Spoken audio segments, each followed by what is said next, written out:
Paseo Boricua Walk of Fame on this, the third day of September 2006. For the gala celebration of 13th Annual Fiesta Boricua, in recognition of a true Puerto Rican legend, a celebrated figure as a musical genius, community leader, and humanitarian. For being a pioneer of La Salsa Clásica, for decades of songs that have prompted entire generations to dance and love life. For his commitment to community, for his tireless work to bring about social transformation, using his art and political savvy to produce positive change throughout the world, for his passion for humanity, for his uncommon devotion to making a difference in the lives of those less fortunate.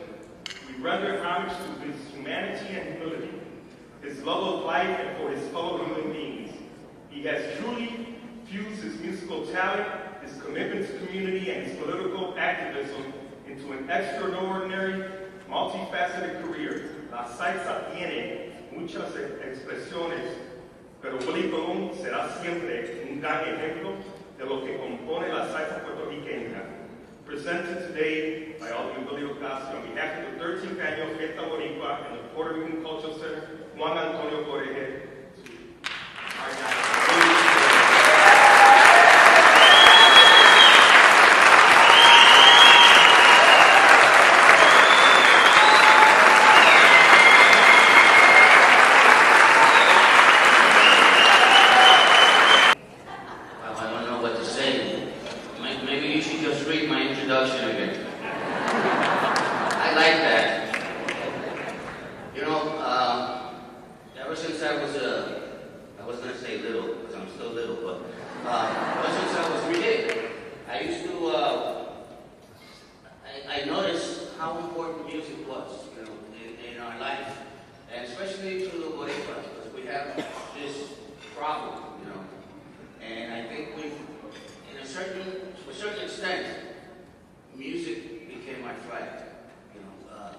We cling to that music,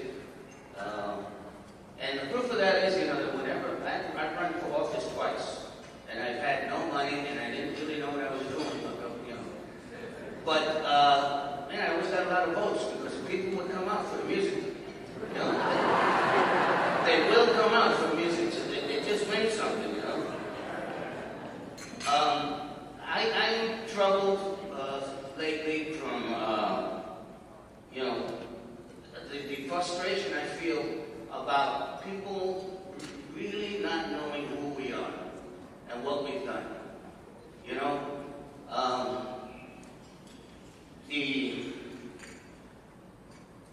We have to find some ways to tell our story.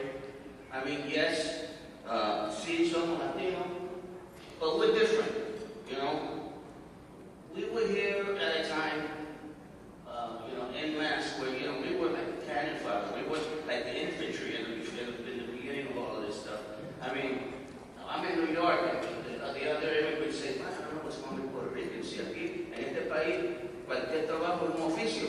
Yeah, but you weren't here cuando te caían el batazo, just for standing on the corner. You can stand on the corner because we were there, And I would love, the media really doesn't, we don't have a voice. I'm in entertainment, and it really troubles me that there are no places to go where we can create content that can really fortify our children and make ourselves, give us a better sense of self-esteem.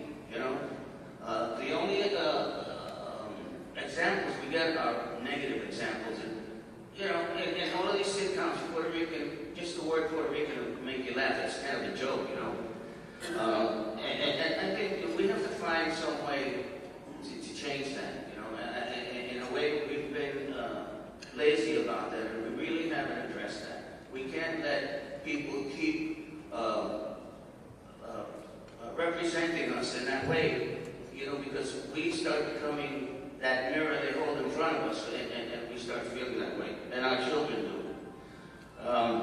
Nosotros fuimos los pioneros. Como decía mi abuela, los pioneros son los que cogen la flecha, y nos cayeron a flechazo, Today I was really impressed during the cultural little thing we had there with Edwin and Jose Lopez, and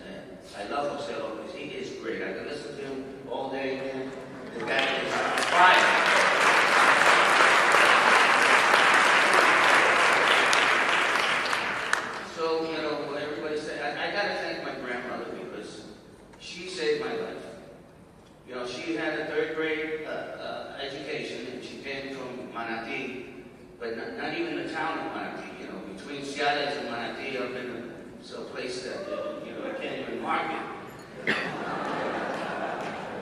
And since 1926, she came to New York, and she refused to speak English. She kept telling me, don't be ashamed of who you are, and kept, you know, being Puerto Rican is good, you're Puerto Rican, you know, she kept on hammering that. She only had a third grade education, but she was so wise. That knowledge that she imparted upon me, that sense of morality, the sense of ethics, what is right and what is wrong, and religion, and all of the little proverbs and the superstitions, things, you know, just made me who I am today. She bought me a trumpet. I didn't even know I wanted to be a musician. She knew it. And to make her happy, I became a musician. And it was the best thing that ever happened to me. Well, you know, I'm going on and on here. I want to thank you all here just for being here, because I get kind of worn down in New York City. It's a rat race there. And I think, you know, a lot of the Puerto Ricans have kind of started to move out. We're getting probably a little too classy and too elite and stuff, and we're all going to the suburbs, and I'm guilty of it to a certain extent. You know, if you want to get away, then I want to get away. You know, I don't want to be in any other place but in the Bronx. So it's a dilemma. But coming here to Chicago, and you know, historically, there's just something going on here. I don't know what it is. The Young Lords, and, you know, the Black Panthers, and Bishop Campos, and you know, when you mentioned Bishop Campos in New York, you know, you're gonna get some off-color looks. You know, like, what's wrong with this guy, man? The comunista, or, you know, they equate it with something. It's just beautiful. So I want to thank Jose Lopez, who I had a ball with, our Congressman, Luis Gutierrez. I love this guy. I mean, this guy.